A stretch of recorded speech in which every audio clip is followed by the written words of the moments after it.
Okay, so fire is next alphabetically, and I don't want to talk about me in like amazing, crazy detail yet. So we're gonna talk about fire.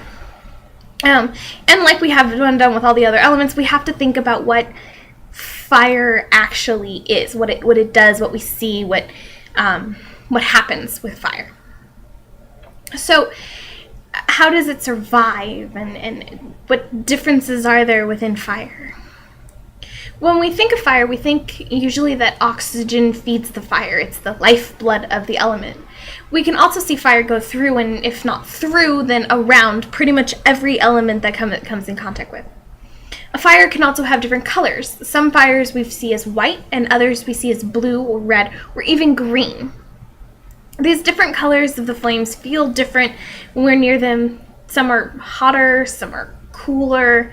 When we think of fire, we think typically of the orange fire that the firefighters fight when the house is burning or paper is on fire.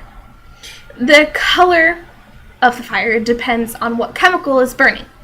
But we aren't looking for what chemical is burning. We are looking for what the fire actually does after it's been started. Okay. The color does affect personalities for fire, but the core of fire remains the same. So the color can determine how intense the fire is. The hotter the flame in our world, the more of a fiery personality the person possesses. The more fiery the personality, the more dangerous they are to be around. People with fire personalities are determined. In the Earth video, we talked about the difference between stubborn and being determined, because we always said, well, everyone calls you stubborn, and then you are like, no, I'm determined, and there's a different reason for that. Determined being is the end result. It's the I want to be the president of the United States. Get out of my way. It's not like, okay, 5-year plan, here we go, this is how it's going to work. No, it's just I want to be president of the United States. Yay me. And we can see this in fire, the determined part of it, in the actual fires that we look at when we see how it interacts with something that it can't easily burn or go through. It just kind of goes around. Earth would just plow straight through it, and it can. Fire it can't, so it goes around instead. So it's no plan whatsoever, just the go. People with the fire personality, they have this thing called the trail of the fire. And if we look in real fires, we see all the blackened soot, and so you go to the top of a mountain where a forest fire was, and you look down and you're just like black for miles on end. Well, fire does this to it, and if they see all the ash of the lives that they've touched along their path, the destruction isn't purposeful. They're a warm element, so they get wrapped up in their passion and in their goal, and they go, and they don't even realize that you're hurt and sobbing way back in the background. And no matter what damage they've done to you, don't doubt whatever they felt before. It's the same thing that they feel now. So if they never ever liked you, then the chances are they never ever ever ever ever will. But if they love you, that love, it doesn't just go away. You might say, I don't like you, and the fire goes, okay, fine, go away, but I still love you, and that's fine. When fire does reach its goal and it looks back on the path of the fire, it feels really, really, really bad. I mean, it feels like really, really, really bad, and they usually, if it's really big, depending on how big it is, they usually self-destruct on themselves, and by trying to make everyone else feel better about, I'm so sorry. And it's not a bad explosion. It's not a bad self-destruct. It's not like a nuclear explosion. It's more like a big bang where new things are created and a new plan is come up with, and new friends, and all that's wonderful, wonderful, wonderful stuff. And we've talked a lot just in the past couple minutes about fire being a very destructive element. And this is true, but despite that, whatever destruction, they need people. So try not to get hurt and stick around, because they really need you. And they need water, earth, and air to just kind of control where they go and make sure they don't go too far into the wilderness of their potential. Fire is, we talked about the Greeks and their high, low, warm, and cold, and fire is a high element. They think big. It's go big or go home for fire.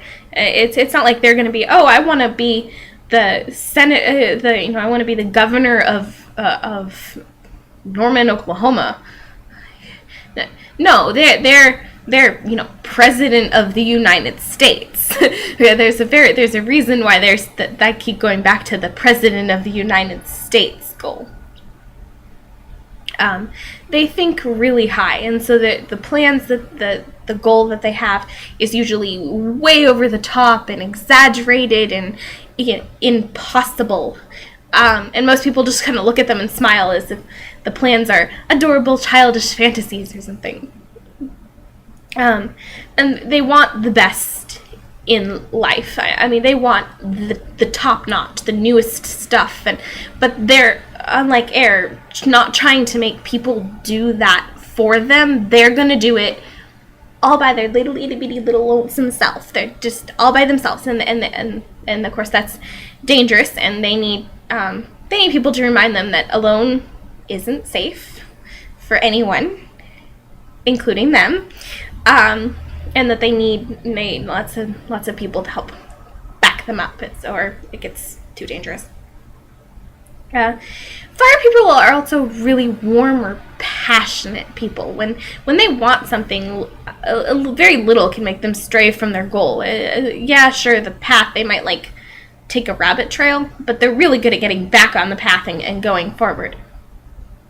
And if they have said ever, if you know somebody and you're like, they're fire, and if they have ever said I love you in any small itty bitty little way, don't doubt that. I'm serious. They love you. I mean, even if it's just pick you up a rose on prom, and it might not be the kind of love you're looking for, but you can't doubt that they love you. These are the people that have really crazy definitions of love sometime, and everyone kind of goes, whoa, dude, calm down.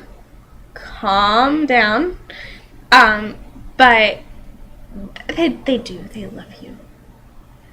And they typically don't hate people. I mean, if they hate you, they have a really good reason for it. At least a really good reason in their own mind. You did something that they can just not forgive, and they typically love people and love everyone. And then when they love everyone, they love everyone.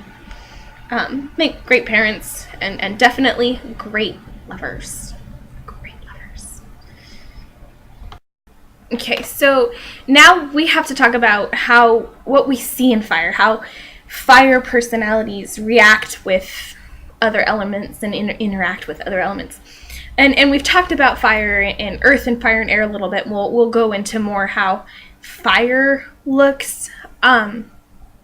So we talked specifically in the air video about air and fire. If they're not friends, just run. Go away. just as far as you can to the opposite end of the earth. Just go. And this is a little more common, the destructive idea between fire and air, that I mean, if they're good friends, I mean, they're lifelong besties, that they're like the bestest friends in the world, that actually, like, what we see in them is the best friends. But there are I mean, air is made up of every element, so there are elements, there are parts of air that when they interact with fire just kind of go and destroy everything.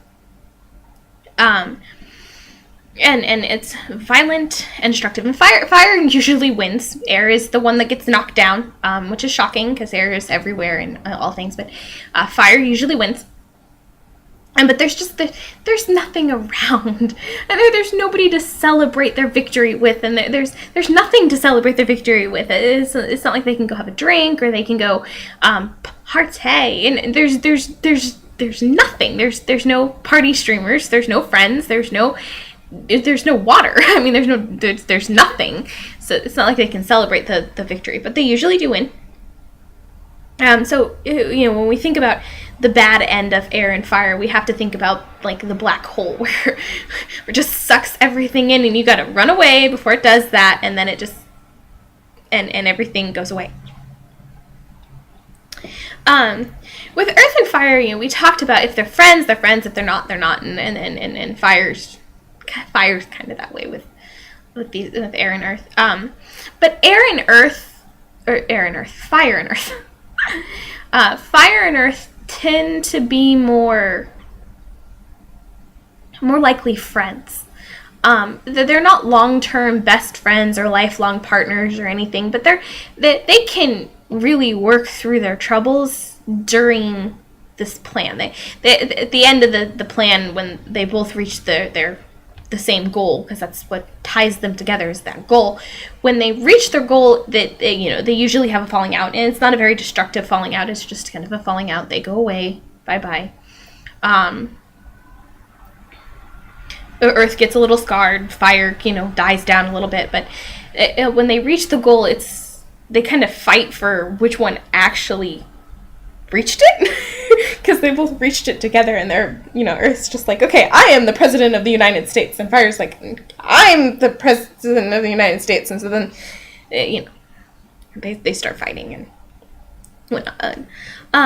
But they work really well together, because Fire's willing to go along with Earth's plan, and Sand, of course, is the best Earth. It's got the most variety for Fire to rabbit trail every once in a while. But any Earth, probably minus Diamond, can be friends with Fire as long as they have the same goal, and the goal is not reached. And if they are friends, and they have the same goal, and they're working towards that same goal, then it's quicker. They get to the goal quicker. The plan is more effective. People don't get hurt, and it's less damage, and this less damage means that Fire's less likely to self-destruct because there isn't as much path of the fire behind them. In a solo mission, the Fire gets bigger, so the more friends the Fire has, the less destruction that they cause. That's kind of the whole area. So water tends to have one-way relationships, and this is definitely true with Fire, but it's kind of the opposite of what we talked about in Earth. Fire and water. Fire loves water. They love everyone. I mean, Fire really does love, like 95% of the population. But they really love water. And hating water, it's so rare. It's just so rare. So Fire loves water and wants water to stay around, and water just gets tired. I mean, they need time to themselves to replenish, and friends to help replenish them, but they're not friends with anyone that's friends back. It's usually one-way relationship, so they have so much trouble, replenishing themselves to keep up with Fire, and water is the slowest moving element, so Fire goes faster than water, and water's trying to keep up. Water moves really fast, and Fire ends up acting like a drought. Water just goes away. And water, there are times when water and fire getting together can cause very violent explosions, and fire can, if fire starts dying down, water can help kind of lift up their spirits again and be like, okay, this was your goal, remember? And fire's like, oh yeah. So fire views water, in the other elements, we see the two of them, if they're getting along, as like best friends in the world, because they're working through all these troubles, and they're working really well together. But we don't, as everyone else doesn't see that between fire and water, but fire sees it. Fire believes water is their bestest friend in the world, and water just kind of backs off and is just like, what? Wait a minute, what? No, I don't hate you. I want the best for you, and I want you to reach your goal, but bestest friends, that's a little much. And for I'm water, and my husband is fire. I mean, they are the ones that get along the best. They are opposites, and that's why they get along so well. They have so much that's not in common. Literally opposite. I mean, they're literally opposite each other on the Greek box that we talked about. Okay. Well, we're gonna have to talk about water next, no matter how much I don't really want to talk about myself, because we have to talk about all, air, earth, fire, and water before we can think about talking about metal. So, water is next.